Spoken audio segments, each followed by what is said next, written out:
ഗാസയിലുള്ള പാലസ്തീൻകാർ, ഇവരിലധികവും Hamas സപ്പോർട്ടേഴ്സാണ്. ഹമാസിൻ്റെ കൂടെ അവർക്ക് വേണ്ടി വർക്ക് ചെയ്തവരാണ്. ഏകദേശം 5000 പേരുണ്ട്.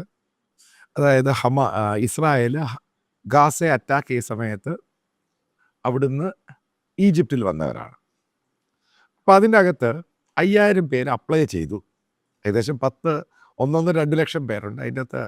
ആ ഒരു ഗ്രൂപ്പിനകത്ത് അതിനകത്ത് 5000 പേര് അപ്ലൈ ചെയ്തു കാനഡ വിസയ്ക്ക് വേണ്ടി. അതായത് ടെമ്പററി ആയിട്ട് അവിടെ പോവുക, പിന്നീട് അവിടെ സെറ്റിൽ ചെയ്യാൻ വേണ്ടി.